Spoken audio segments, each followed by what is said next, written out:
మండలంలోని stall girls high స్కూల్లోని 213వ number booth లో పట్టభద్రుల ఎమ్మెల్సీ ఓటుని పశ్చిమ నియోజకవర్గ ఎమ్మెల్యే గల్లా మాధవి వినియోగించుకున్నారు. అనంతరం ఆమె మీడియాతో మాట్లాడుతూ పోలింగ్ ప్రశాంతమైన వాతావరణంలో జరుగుతుందని, అధికారులు ఏర్పాట్లు బాగా చేశారని అన్నారు. కూటమి అభ్యర్థిగా పోటీ చేస్తున్న ఆలపాటి రాజేంద్ర ప్రసాద్ గెలుపు తథ్యమని ధీమా వ్యక్తం చేశారు.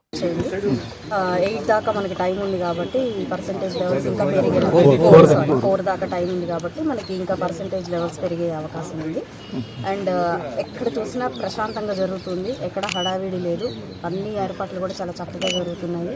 బూత్ ఏజెంట్స్ కానివ్వండి అందరూ కూడా చాలా చక్కగా వాళ్ళ పనులు చేసుకుంటూ పోతున్నారు.